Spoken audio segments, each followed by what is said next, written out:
welcome back to another episode of Raise 'em Up as we've been walking through this book, the three big questions that every teenager is wrestling with. We're all the way to chapter 5. Woo!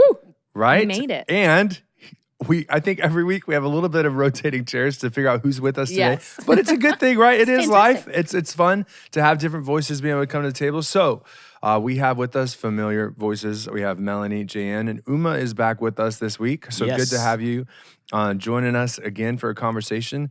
And we were kind of recapping beforehand, just reminding us where we're at, because what a fun book, and it, to some extent, pretty simple layout, because it is three big questions of identity, belonging, and purpose. And last time we were talking about the question of identity, longing to answer the question of identity. And so we turned the corner into chapter 5, and it's all about Jesus's better answer to identity. And it's summed up in a word. And friends, what is that word? Enough. Enough. Enough. All right, so as you think about that word enough, as you think about all the different ways we talked about last time of how kids are answering that question of identity, people answer that question of identity, why is enough the answer according to this chapter? As we looked at, well, how do we see through Jesus' life and ministry, through everything that God tells us in Scripture, how is that the word that answers? And why is that word enough? Yeah, good question. I love that the word enough, it fills in the gaps that we tried to fill in last week, where it was asking, I am who I am because of what other people say about me. And that's either positive or negative. I am who I am. And usually there were people answering that question with, I'm not enough this. I'm not good enough. I'm not pretty enough. I'm not fill in the blank. So this fills hope in that answer as well. Some of it is like by how I see myself, which again can be affected by what you've accomplished or what you're failing at. So enoughness is just an absolute longing. As I read the word on the page this week, I got tears in my eyes. I was like, yes, this is a people struggle, a human struggle. So of course, teenagers are going to be wrestling the same way that we are, because every day we're asking of our spouses, of our bosses, of our kids, like, are we making it? Are we doing it? Are we enough? Are we worthy? Are we, all these things. And so to have the answer be yes, you are enough, and Jesus makes you enough. You don't have to make yourself enough. Oh, what a blessing. Absolutely. And our kids, right? They see other people on social media and all the things that everybody else is doing, and they feel like, I've got to do this. I've got to do more. I've got to be more. I've got to have more. Yeah. And we don't.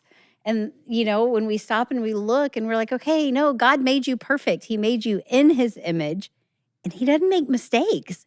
He made you enough, and you are enough, and we are enough. And I feel like our kids are constantly comparing themselves to other people that are around them. And you see it at school with academics. You see it with sports. You see it with social things. And so I was like, oh, this is awesome. Yeah. And even it's a little bit silly for us to say, like, you are enough when we clearly are falling flat on our face, Yes. And so the enough that this message is sharing is that it's Jesus enoughness that makes you enough, right? So it's not that you have done enough, that you are special enough, that you have been perfect enough, that you're smart enough. It's none of those things. It's you are enough because Jesus' blood covers you. Yep. Well, and I appreciate you bringing that up, because I think that was my initial tension reading the chapter was the word enough, going like, okay, you're getting in a dangerous area, because again, that pursuit of becoming enough or doing enough or saying the right things that are enough or make me enough or something like that. And I love the way it unpacks it. Certainly later in the chapter, it has a whole bullet points of places you can go in Scripture for the conversation of enoughness. But even, yes, because of Jesus' blood, but then even two, one of the first places that I will go to are the first two bullets. It was funny because it's like, okay, what did I put on this list? And I started reading. I was like, okay, good. They can read my mind. Okay. But you were made in God's image. Yes. That's you. You're a reflection. God made you. God designed you. And then speaking to that in the Psalms, where you're beautifully and wonderfully made. Okay. God loves you. God cares for you because he made you. You're his creation. That's why you're enough. And we have absolutely, and this is the people aren't Lutheran listening to this podcast are being like, here go the Lutherans. Yeah. We're broken, okay? We've made mistakes. We have truly fallen short of the glory of God, and yet, this is where I love using the word enough. And yet somehow we are enough. You are enough, listener, your kids are enough that God would send Jesus into this world to die, to take on the punishment for your sin so that he could spend forever with you. Yep. Right? That's powerful. That speaks that, again, we were dead in our trespasses and sin. It's funny that I blame this for being Lutheran, but we're biblical, right? This is all biblical stuff. Spiritually speaking, like I love in Confirmation Church number 3. Number 3. When we get to talk about the Apostles' Creed and who God is and what he's done when we get to the Holy Spirit. And spoiler alert for anybody that's going to go through the confirmation experience with us, but hey, whatever. It'll be more than a year from now. So like you'll forget it. But like I do this whole thing where I come and I invite one of the younger siblings typically to come and lay down on the ground. Okay. And I say, okay, this is so-and-so and they're dead. All right. And it's like, wait, what? And I say to them, I said, and here's my question for you. Now that this person's dead, and for my first 3 years, it was Michael Mueller every time, right? It's because his dad was a mentor for me, then he was going through it, and then his dad was a mentor again for me, so he was there. And I said, so can Michael call out for help?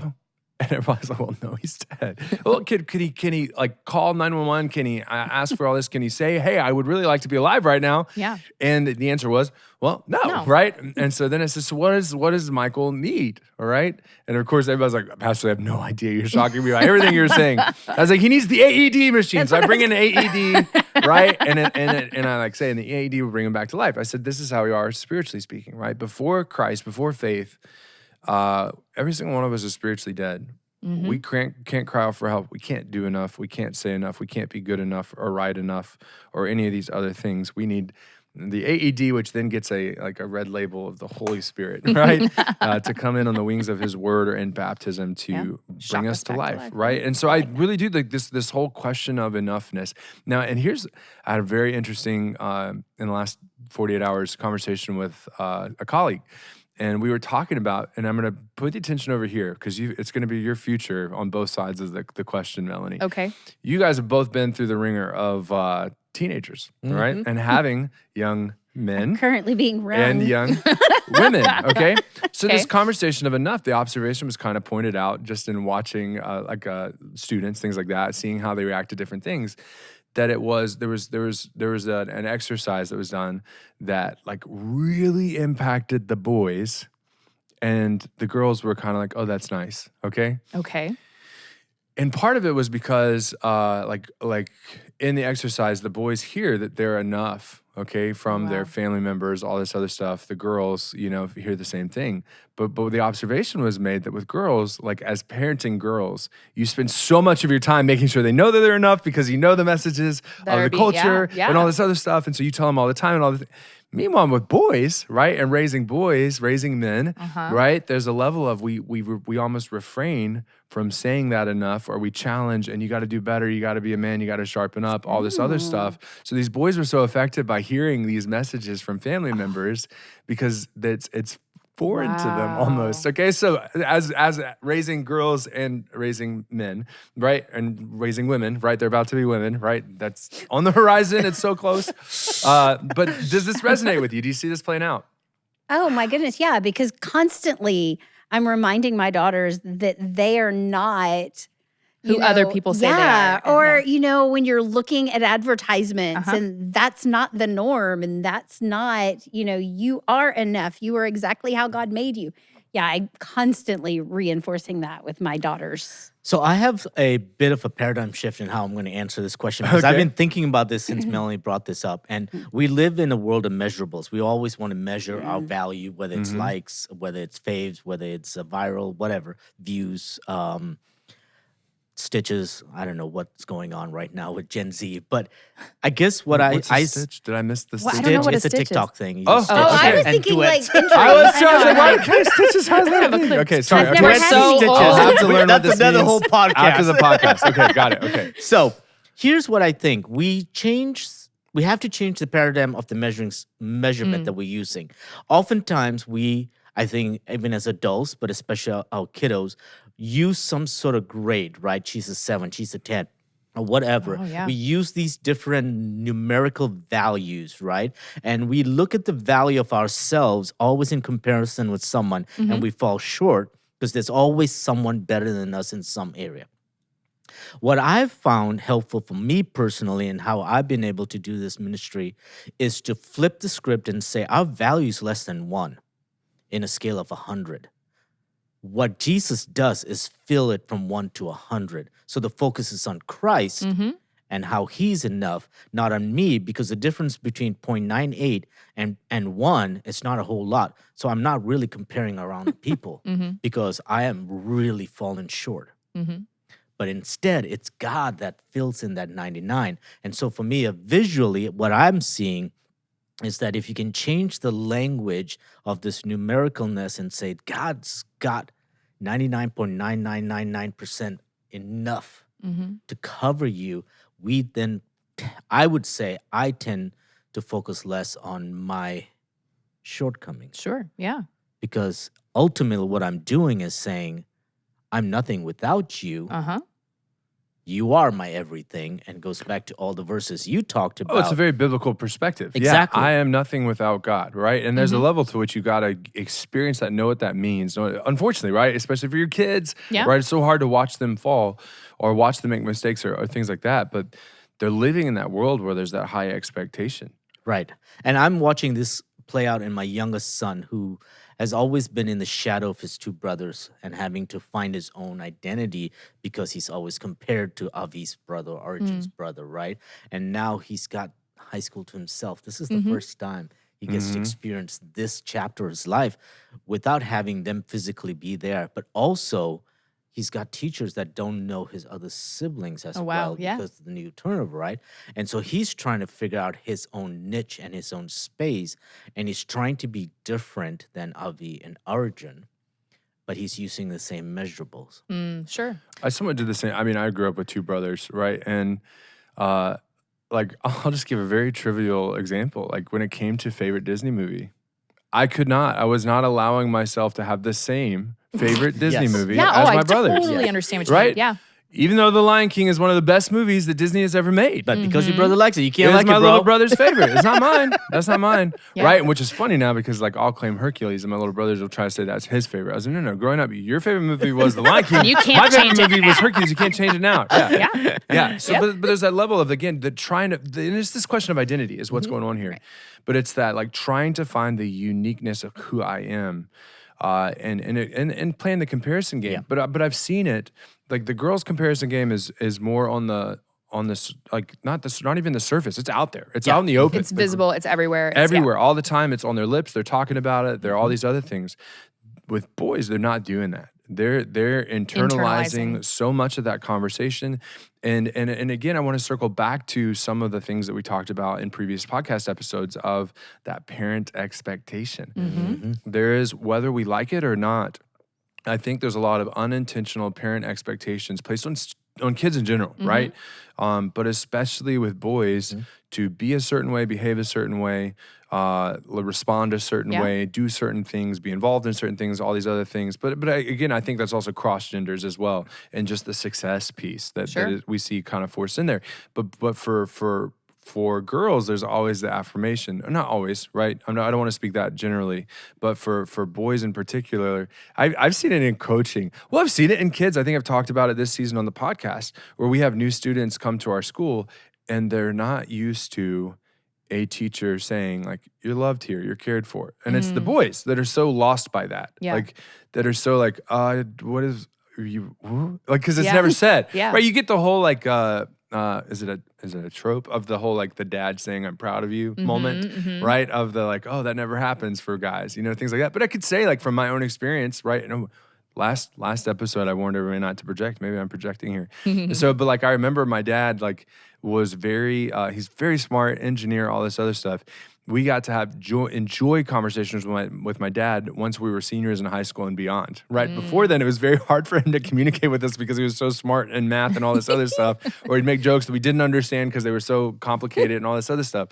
But there's a level to which he said, or a moment where he said to me, like towards the end of my senior year, it was a very real conversation about choosing my college that I wanted to go to, because it was after an awards night. I was feeling challenged with how I had lived my high school career, like being on the border of athletes and honors classes and all these other things and mixing my friends. And did I throw everything away, all this other stuff? And like my dad said something very poignant that night that helped me realize, okay, I'm going this direction now. You know what I mean? But it was one of those very rare moments you see for in my life as a guy. But I wonder if that's true in general across the board for raising boys to become men. Yeah. Well, there's a plethora of studies that are showing that like the school system is set up in such a way that the way boys are wired, it's harder for them to actually function in school settings. That like it's just not set up for their success. That's why we tend to see females thriving and staying out of trouble.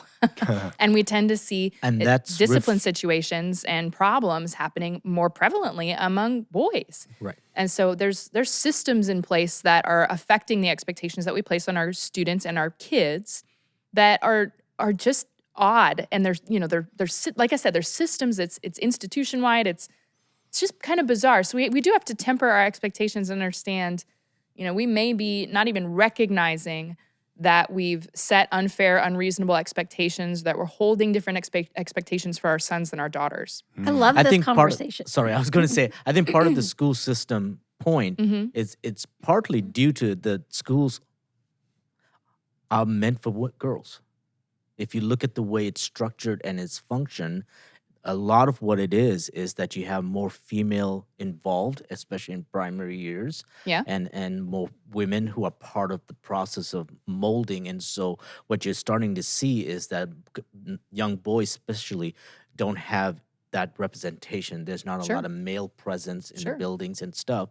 And so a lot of the policies tend to be more that are in line with. So at least that's something that I've observed. And even just maturity. Exactly. So like the way that boys and girls mature is different. The timings are different. The things that their frontal lobes do and can do at different moments is different. Yeah. So things are out of order in some ways as they develop. They don't match up from boys to girls. Right. And that's one of the reasons why the Catholic school system has stuck with the gender-specific schooling, because they can focus and match their maturity level based on where they are and not have to compete in the same classroom when you have more mature 7th grade girls than the boys. That's so okay. So we could go there. a whole nother I was going to say, I'm podcast recognizing episode. I'm at a table full of former teachers. Okay, so I get how we could talk education for a while. Oh, the teacher in me is like, I have always said I am a much better boy teacher than I was a girl teacher, because I liked the active boys that would bring something different to the conversation and things. And the girls tended to be more dramatic and, and I'm like, give me the active kid that's jumping around in my room, but I don't want the drama kind of thing. But to kind of get back where we are, but I think the image, like girls are kind of programmed to try to stand out, right? You look at Instagram and you look at pictures these girls are posting. Yeah, boys and the aren't things posting that at they're all. Or commenting. they are. Some of them are. But it's different. It's almost like we're kind of programming our boys to fit into the boy mold, or what society says they're supposed to be, stand out or too what. much. Yeah. They cannot show vulnerability in their posting. Absolutely. And Right. you can't Whereas be vulnerable. Vulnerability, You but can't. the whole like peacocking, standing out Right. thing, like, oh yeah, styles. What's There's the only drip certain Are code, boys ways. all just this as other guilty stuff. as Oh, girls? these days, they The want to fit stand and out. all They that want to stuff. see things like that. Yeah. It's different. It's very different. It's not makeup. That's the thing is, I think the things that girls think make them stand out, doesn't make them stand out. Like, because we continually have to be like, you don't have to worry so much about the makeup and all this other stuff. You're beautiful the way you are, things like that. And like most of the guys will tell you, like they're so nervous about whatever's going on that they're not paying attention to most of that stuff. So anyways, like, or they have no idea what's going on. But like, so let's try and get it back to the word enough, okay? And how do we help, especially our parent listeners, how do we help them to practice with their kids reinforcing that their kid is enough right where they are? Like there's not like and to me the first thing that's coming to mind, for instance, is that the ever important thing that we've talked over and over seasons in this podcast of how you react is so important. Yes. Okay. So when there's a mistake in particular, or when there is an expectation maybe that was not met, that I don't even have to call that a mistake. It's just Unmet is what it is. expectation. Yep. How are you responding to that? Yeah. I think I shared this story. I was joking before the podcast. I'm becoming my mother, not knowing when I'm repeating a story, but I'll reinforce it. When my grandmother died, right? I got to do the funeral for her, and I remember my mom and my aunt. There's a particular memory that stuck with them that was so interesting because they would tell you that my grandmother was a very critical mom, like always the expectations, always telling you what your sibling's doing better than the other one. They'd come to find out afterward that she was doing it to all of them. Yeah. So it wasn't, she like must have had this like plan or chart or whatever that she knew how to, help them compete against each other. But there's a memory from my Aunt Jenny when she was I believe it was in Kansas when they lived there, that she had put like the wrong thing in the brownie mix. They were making brownies, in something, I don't remember if it was like a salt or a sugar thing, but they were pretty long in the process. And as a kid, right, that could seem like a really, really long process. Yeah. But she had made it and like realized, tasted it. It was awful, couldn't do it. So terrified of how mom was going to react. And grandma looked at it and said, threw it out. We're going to have to start over now. And started over. Yeah.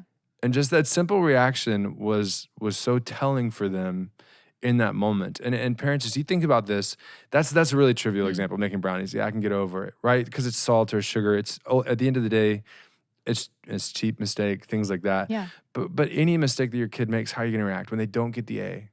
When they get in trouble with the teacher because they overreacted about something, when they get angry with you and say something, are you going to throw the book at them and try and meet the level of the force that's coming at you? Or are you going to be that peaceful, patient person with them?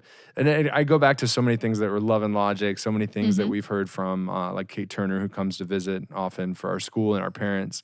Like there's just a level of being the adult. It's so easier. It's easier said than done. But being that non-anxious presence for your student when they've made a mistake, or again when they're just being weird about something. A kid has a very strange thing that you're like, why are you doing that? Yeah. Well, you saying why are you doing that is communicating something to them. Or when they have a question. Something's wrong with you. Ooh, imagine they have a question. Yeah. Let's just put a pretty big one out there. Mom, what's gay mean? And how you respond to that question is going to determine. Who told you that? Where's that coming from? And what is that going to do? We don't talk about that. That is going to communicate to your kid so many things that they're never allowed to ask you about sexuality ever again. Yeah. Right? And especially if they're like 5 or 6 or 7, that means in the critical years of their lives that they need to have that conversation. That's not a conversation that they're allowed to have, right? There's a level of enoughness then, right? That their question somehow made you mad at them or whatever, that questions their own identity. And we are people that don't talk about that, right? So you got to watch how you react with these different things. I think one thing that's helped me as a father over the last 20 years, 21 years, has been this this understanding that Tony and I have had in raising our boys is in the moment being a grace-filled parent, no matter what. It's hard sometimes when they're annoying stuff, but when it's like real, like grades, or when they get hurt, or when not just physically but emotionally hurt, being graceful in the moment. And I always told my boys, here's the thing: you got a 24-hour window where I am going to just love on you, no matter what. You're in jail, you did drugs, I don't care. There's a 24-hour period. I'm going to be a dad, and I'm just going to walk with you through this pain. But after that 24 hours, we'll have a conversation. That gives you time to know that you're not going to have a father that's going to come across as disappointed, that's going to come angry, because that didn't work in my life, because that's what was modeled to me. And so as I became a parent, I made sure that I always communicated with my boys, don't keep anything from me. Come and let me know first. That's important. So we establish that trust and that connection. And then 2, give that 24 hours time so I can process, they can process, and then we'll sit down and we'll have a civil conversation. Yep. And I fail at that so much, of just not giving myself the space before I react to my kids. Yes. And I know once I sit and I dwell on it later on, I'm like, oh man, this would have been an easier route. This should have been the way that I responded. Right. So one of the key takeaways is giving that pause. And there's another layer to that pause that they throw into this chapter. So we as parents, yes, how do we receive our kids in their moments of not enoughness? Right. And how do we kind of wrap them in God's love in those moments? But the other big part of this chapter, if you read it or if you haven't, is about getting wrapped up in God's love. Mm-hmm. And we do that by taking a pause. Yes. And we call it Sabbath. And that Sabbath is a time of rest where it is definitely not about our enoughness. It is Right. definitely not about us trying to reach a goal, fill the gap, do this, do that, compare ourselves to others. It is all about turning down the volume on every other noise. And it's all about allowing our time not to be cluttered with the outside, but allowing God to have a voice into our life so that he can affirm what he's done for us and he can affirm the value that he's given to us. So I love that about this chapter, that figuring out how Jesus is enough for you is as much your job for yourself as it is for your kids, and helping them to figure that out as well. And it's work that God does. We just got to give him space to do it. And I love where the chapter went with this stuff, because like anybody that knows me knows how much I love this topic of Sabbath and rest, and how for whatever reason God has thrown it in my face. I was telling for the listener, the people sitting at this table, I told him beforehand, I was like, this is my first time reading through this book. Mm-hmm. So I was very pleased, but also very convicted to see Sabbath be the main theme that comes out at the end of the chapter. But like this picture of, or this problem it points out of, part of the reason why our kids have such messy identities is because they have messy schedules. Mm-hmm. And I know a lot of people do the glory days. It was funny, again, with a colleague recently was reminiscing about how things really haven't changed that much in 40 years. They have, but like the same junior high conversations that these kids are having are the same junior high conversations that they were having 40 years ago on all these different things. So it's like it's just kind of funny to see how some things never change. But what I recognize in my life that has changed is certainly the schedules. So I feel very happy with everything I was involved in growing up. Like I did all the different clubs in high school. I remember my sophomore year of college, I was very involved in different clubs, but I still felt very valued in every piece that I did, but I had to make choices, right? To only do certain amounts at a time, because I am a limited human being, and I was, again, taking classes that I wanted to focus on. So making choices, but today, to hear parents talk about schedules, to hear kids talk about schedules, like there's only stress that can come in that if there's never rest, if there's never stopping, if there's never ceasing, then when is God allowed to be God? Yeah. When is he allowed to be in control of all things? Because I do think we live our lives in such a way that we never stop because we have to do this. We're told that or whatever. I oftentimes will find a kid in crisis, and a kid believes in that moment that their whole world is crumbling down because of a mistake or a big test coming up or things like this. And I just let's use the test as an example. I want to look at it and be like, hey, what would happen if you don't show up to school tomorrow? And maybe like the teachers are like, why would you tell a kid that? I don't know, what would happen? Let's just play it out. What's likely going to happen with that test, right? So it's not that you go to school and you fail that test and your life ends. You actually don't go take that test tomorrow. What happens? Well, blah, blah, blah. Okay, well, let me just give you this scenario then. Maybe you're sick, right? You're sick. Nobody wants you in that school tomorrow, so you can't take that test. And I'm not telling them to lie. I'm just saying if you actually got sick. And it helps them to have a little peace of mind that whatever it is, ultimately doesn't make your walls come crumbling down, right? The loss of a job, which thankfully I've never had that happen to me. But I can tell myself now, right? If for whatever reason there was ever cutbacks and I had to whatever, I can tell myself that okay, God, what's next, right? Because you're the one that's ultimately in control. Do I actually believe this, which is an active thing, not a passive thing? So it's like that kind of a question is so important, and the Sabbath piece comes in, because and I love rest and delight is how I think of it, as play and pray. Yeah. Right? Pray. So there's a level of pausing and being able to just enjoy. And I've done this recently in conversations with people of like, all right, hey, part of the reason why you're feeling really lonely right now is because you're not seeing the beauty of the world around you. You're not creating, right? That's one of the things. We're made in his image. He's a creator. He's a maker. He's a community person. We got to be in community. Have you thought about what's beautiful in your life? Have you gone on a walk outside? Have you done these different things that you hold up? So it's all an important piece, that this idea of resting and stopping is so crucial. I know this chapter gave us advice. I know pages 132, 133, or some pieces in there. But like, what were some of the pieces of advice you guys enjoyed for our listeners to consider when it comes to Sabbath? Yeah, I'm tempted to think sometimes that rest is just like unplugging at the end of the day, meaning I'm going to flip on a show and my husband and I are just going to sit on the couch and we're going to watch a show. But really, they define it very well in this chapter. It is unplugging from technology, not unplugging from engaging with people. You know what I mean? So getting rid of all those other voices that come at us through our work, email, or social media, endlessly scrolling. And they talk about there's a big difference between fruitful work and rest and unfruitful work and unfruitful rest. So if I am just sitting on the couch every night watching an episode of the show and never engaging with my husband and then going to sleep, like that's not fruitful rest. It might be physical rest, but it doesn't actually produce any good fruit in my life. Whereas if, we had a conversation or we decided we were going to, make brownies or something together, do something, engage meaningfully, that rest might be much more fruitful. So what is it that you are, what work are you focusing on? Is it truly fruitful? And what rest are you gravitating toward? And is it bearing fruit? And then ask your kids the same things. Because when they want to when they want to hang out, they might be wanting to play, some game on their phone for 6 hours. Or they might be wanting to just scroll and laugh at reels and do whatever. But is that going to fulfill something in their life that they need at that time? Are they really going to feel less lonely after that? Are they really going to feel productive? Are they going to feel, so really, what are they getting from the ways that they're attempting to rest and play and pray? And what might they shift and change to really get a fruitful shift?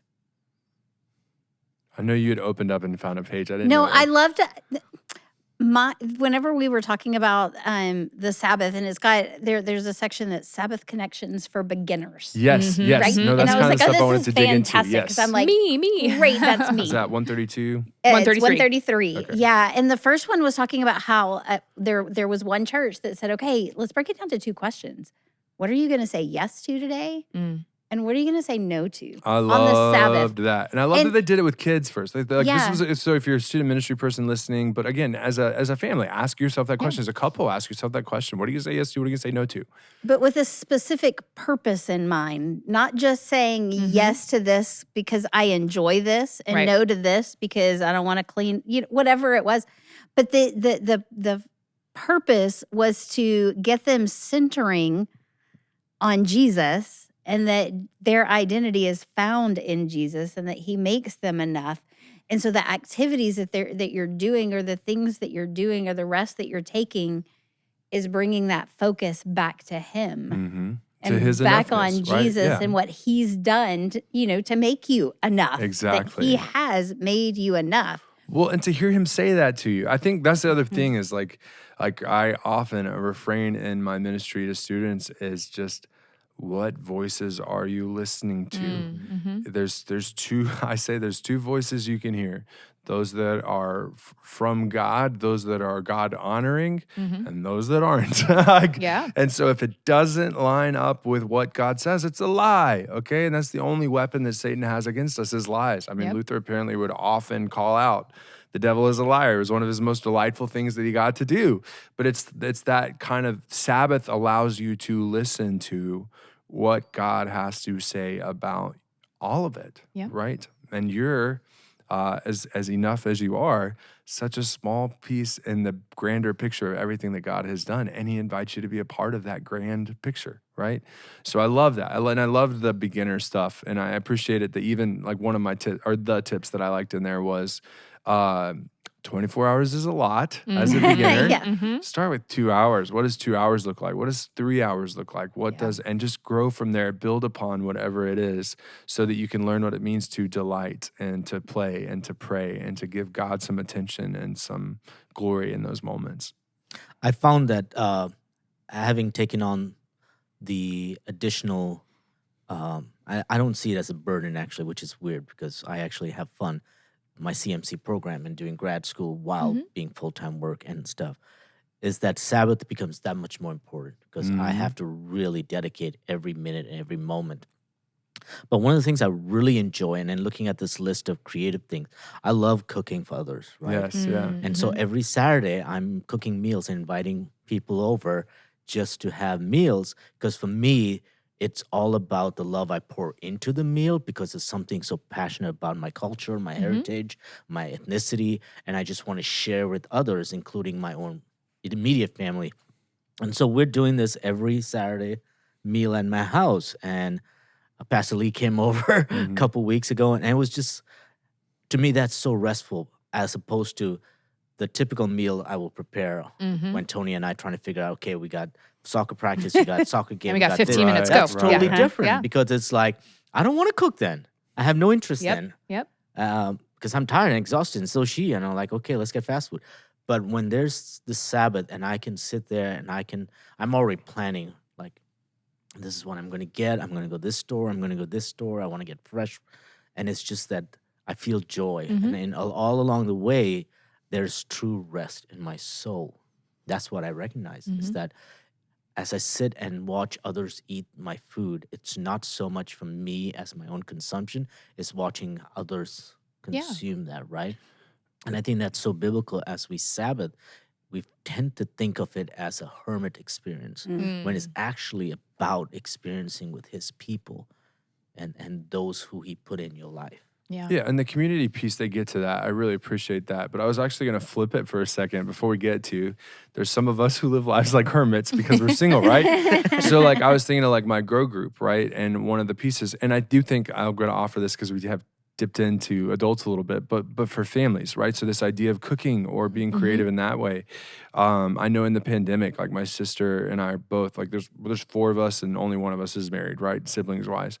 Well, like in the pandemic, it would be often like taking a picture of what you made or trying a new recipe or sharing with that because there's a level of being able to create that was awesome. That was really cathartic. Even bread making, when I got into bread making, that was because I was able to make something that forced me to slow down and create, you know? And I think there's a piece of that. And even my grow group then, we've been kind of known as we're the young adult group, but we're also, we have a couple married couples in there. But like for the most part, the ones that are there every single week are the single ones. And there's a level of, we always have some theme of the food for the night.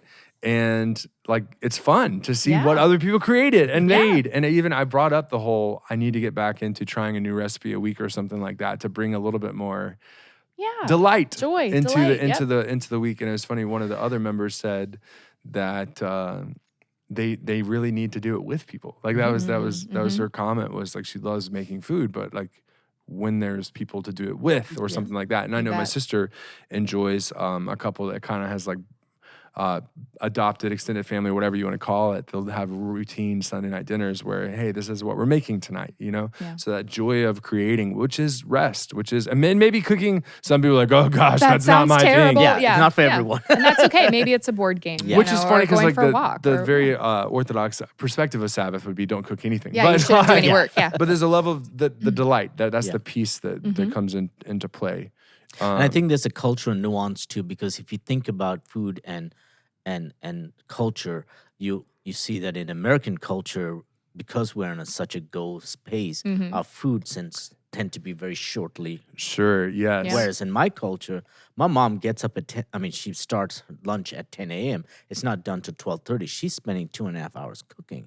So there's a lot of that Sabbath that she's taking as she cooks. For her, it's a joy to feed her family, and I think I have inherited that. So for me to cook for my family is a joy because it takes 2.5, 3 hours to prep. You can take for your one time meal. for it. Yeah. Right. Yeah. You're And not in a rush. rushed, and it's just And not just the prep, but the consumption, right? So because of the schedules and there's the to-go and all the other stuff. I still remember a speech competition that I had in college. It was random. Like one random year, there was some alumni that wanted to give an award for a speech competition. So they held a speech competition. I said, I want to be a pastor. Why not? You know, I'll try it out. What does it look like? And the theme was food. Okay. So it was really interesting to see how everybody chose to tackle that topic. And my speech was called Take a Seat. and it wasn't so much about like what's healthy or what's good or food manufacturing in America, which all the different directions people go. I was an English major, right? So I was like, I'll be creative with this. And it was more so on the stats of the fast-paced society that we live in and how short of a time people actually consume their food, how it's actually not healthy for us. It's good for us to sit down, not only for the social side, to be in community, but also for our bodies, like to process and to digest and all this other stuff. 20 chews for every morsel. Yeah, so it was fun. It was called Take a Seat, and it still sticks with me as one of those like, that was pretty creative. I was proud of that, But like, did you win? So I did. So it was crazy though because the prelim, I felt like I wasn't going to make it to the end because I was still looking at the note cards too much. I was so stressed. Why was I stressed? It was a one-off thing, but it was like also trying to pay for college. So it's like, okay, this would be really good for me. I woke up that morning though, and of the final competition, again, surprised I'd made it into the final competition, and just walked into the restroom and just looked in the mirror and started. And I didn't need a single note card. So it was like, okay, I'm ready to go. Let's go do this. And I kind of had fun with it, It was a delight to be able to do that. And it was on a Saturday. So that would have been my Sabbath time anyway. There you go. Not in the fall, apparently, because I didn't have a football game that day. But yeah, delight and Sabbath and pray and play and how important all this is for us. And so as we consider all this too, I think the other significant chunk of the chapter, whether or not we want to tap into or not, there's two more pieces I want to touch. Okay. And so one of those is one reason to buy this book. We love being able to talk about these books, but we encourage you to buy these books too. They have great resources in the middle of this chapter in helping to process particular kinds of conversations. And I would appreciate if you guys have any thoughts or specific questions that were fun on these, but like on page 122, the Now God How approach that was a couple of chapters back talked about particularly racial identity and questions that you can ask and trying to unpack that because of how complex that can be and trying to navigate a world in a very diverse community. What does my particular ethnic heritage bring to the table for me? What does that say about my identity? What does it not say about my identity? So there's some good stuff there. Page 123, how to unpack identity expectations. So if you're just looking for questions to help ask or help your student, your kid, discover their identity, they had some really good approach. And again, that Now God How is a good journey to take. Go back a couple episodes to hear more about that. And then the to help identify the places where these kids are hearing voices that aren't telling them enough. They have a good series of the Now God How approaches to identify those, to make positive moves forward, to make sure that we're hearing God's voice that says we're enough. Are any of those questions kind of standing out to you in those sections? I see you looking at it. Or Jan, go. Yeah, no, I just loved the fact that it gave you kind of a guide Yes. on how to have these conversations with your child or with a small group of children. Yes. Without us, because, on the fly, sometimes you're like, afterwards you look back and you're like, oh, I should have said this, or this would have been a great question. But this is kind of giving you a guide for your questions. And in fact, at one point he's like, bring your book in with you. Yes, I love that. I love that. Or, if you don't want the kids to make fun of you, which I love that they said, if the kids feel like they can make fun of you, then you probably have a pretty good relationship. Yes. So I'm like, great, I've got great relationships with lots of kids. Or make notes, to have that kind of as your guide as you're discussing this. And the other thing that I loved, and I don't even remember who said it or where it was in the book, was that we can't tell our kids enough that they are enough. Right. Just repeating that to them. They can't And hear it enough. having these conversations with them to guide them toward that understanding, but at the same time, constantly saying, you're enough. Yeah. God did this for you. You are enough. He made you. He, and bringing it back to that.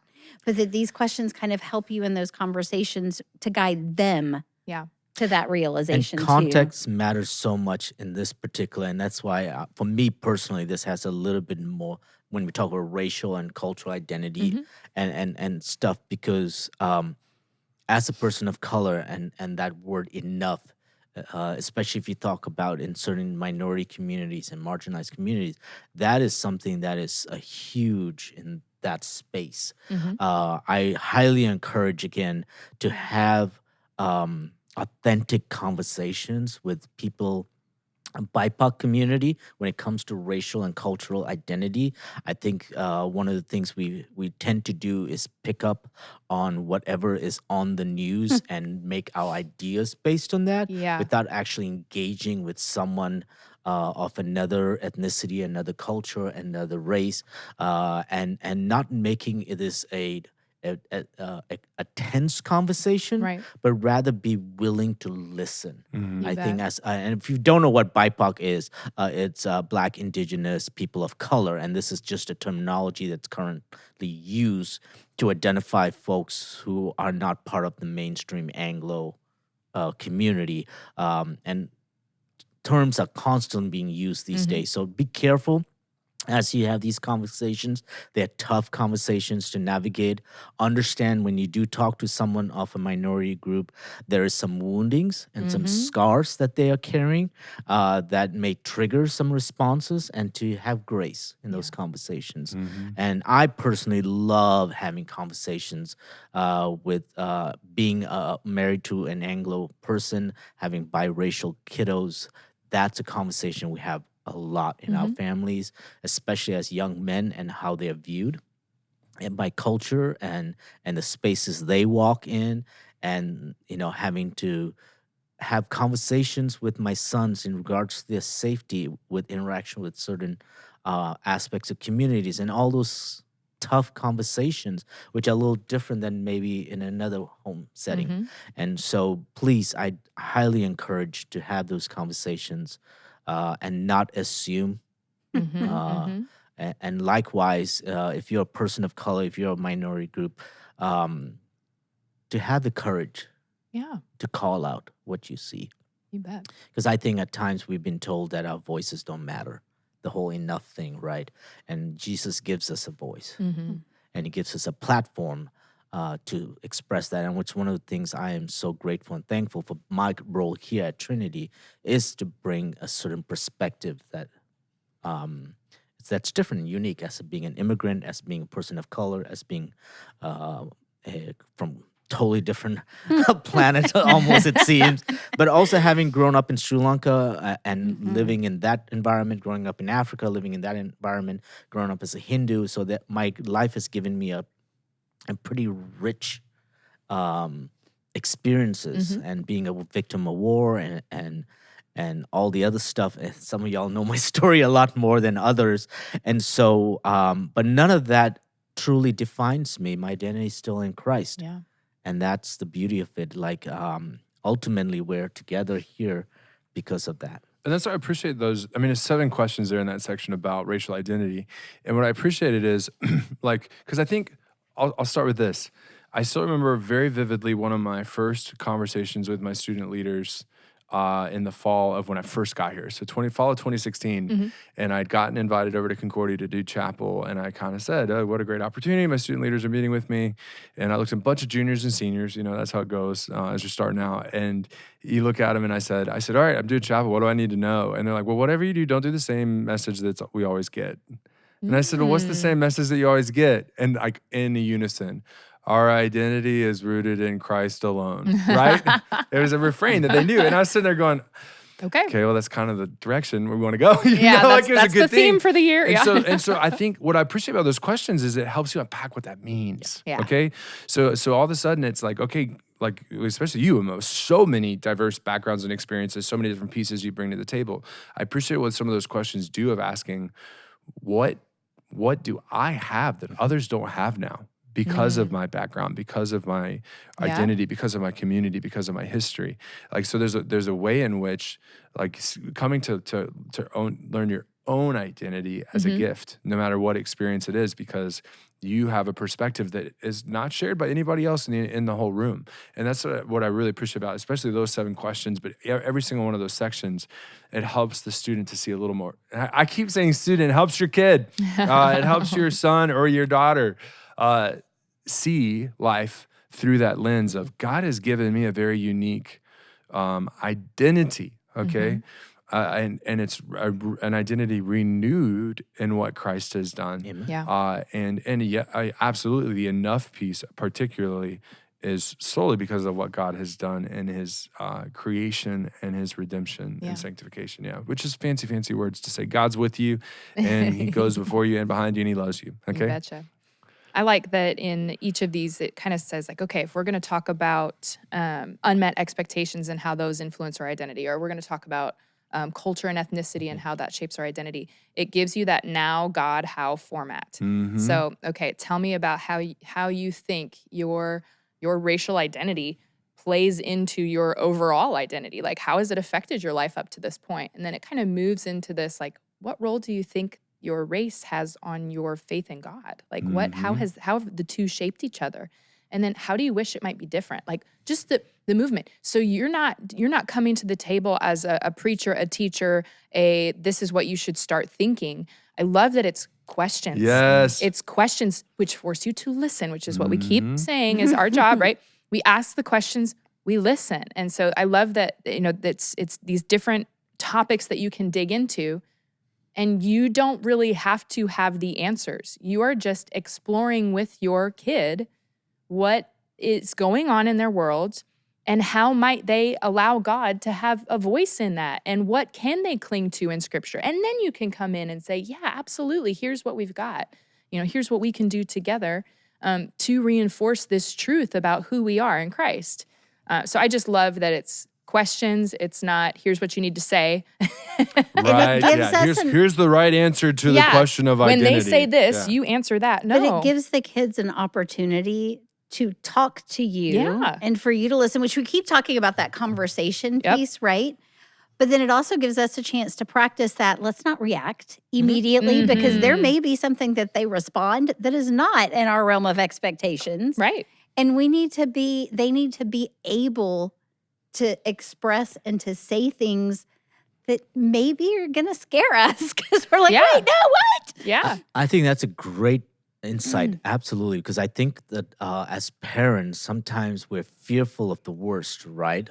What if my child says they have an issue with this gender fluidity or whatever it is? And we start to get fearful instead of relying on the fact that we do have some tools as parents in navigating that conversation. So I always say, be prepared.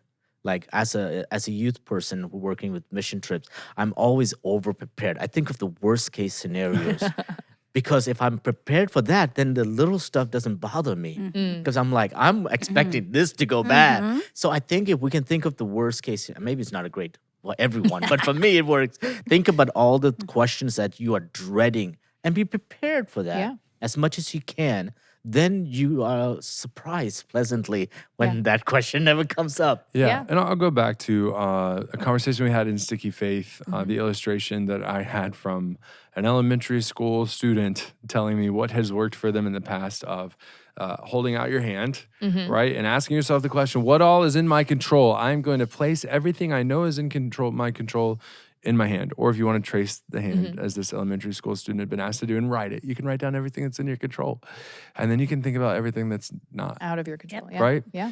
And I think that's that fear. The fear is the stuff that's not in our control. Yeah, you don't know what your kid's going to be exposed to on the internet or conversations at whatever school your child goes to, or hear you say, or like, you know what I mean? Yeah. You don't have any control over that.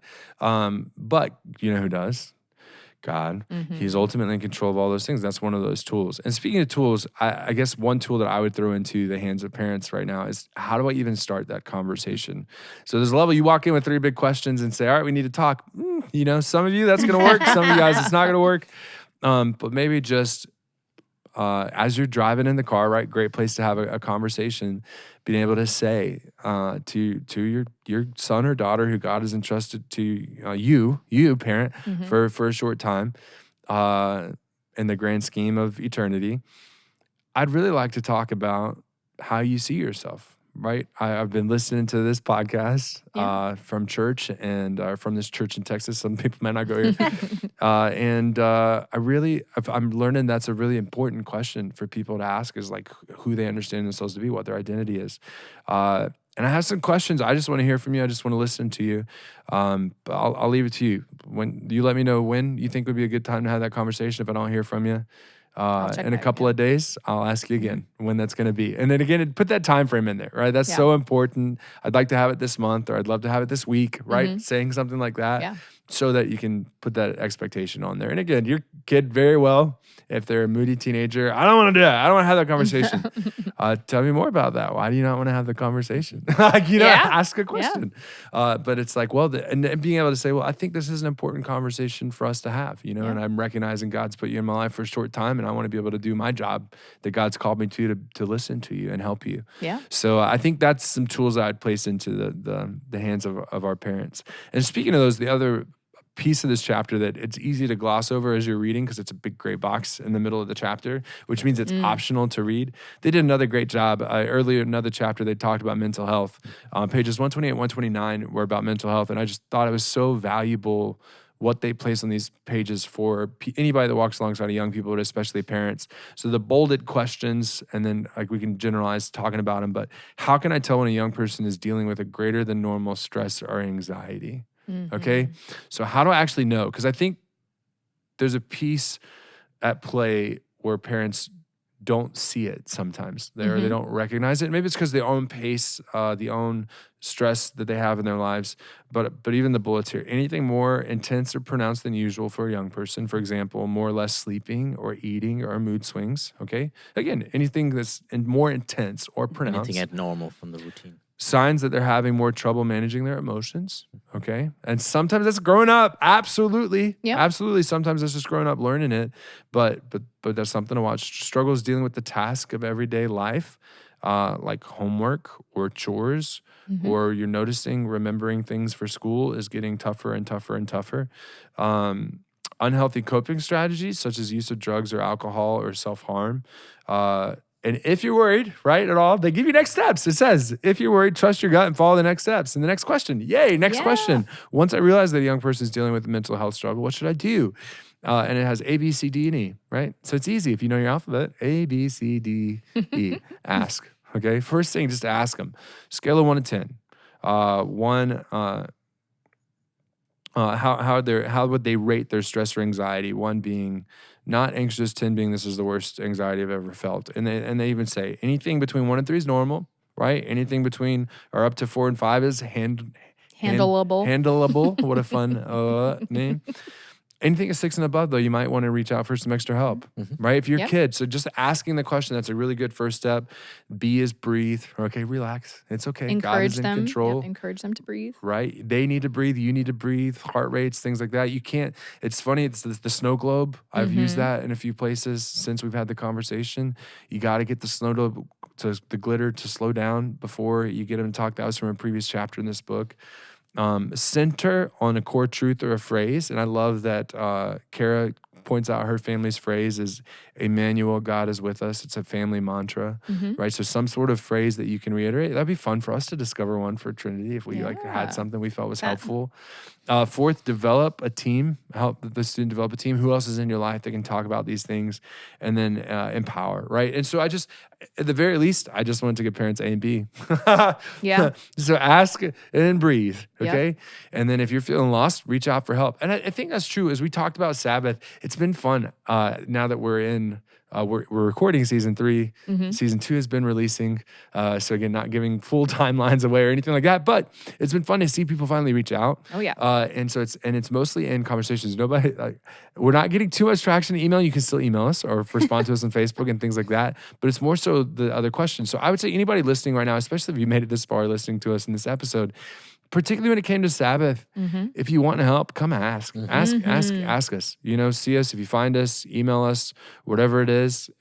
We could really use some help learning what Sabbath means. We're giving some ideas, things like that. I think any one of us would love to have this conversation. Anybody that's been on this podcast would love to have the conversation. Most likely, anybody that works at the church would love to have that conversation with you. So even if you're, again, going to another church, just listening to this, ask whoever God is already placing in your life. But again, that Sabbath piece was so cool for us. But yeah.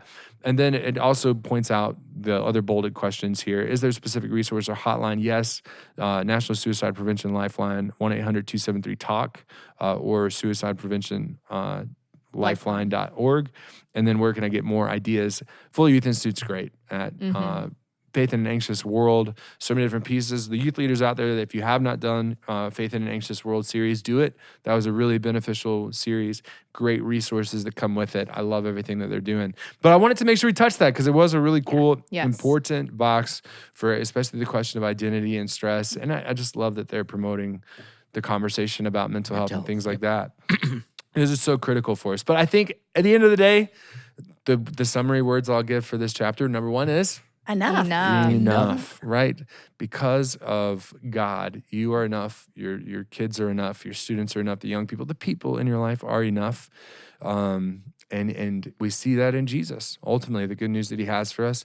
And so it also frees you up because you're enough, and because you don't have to go. You can rest. You can pray. You can play. You can set aside some time to learn what it means to Sabbath.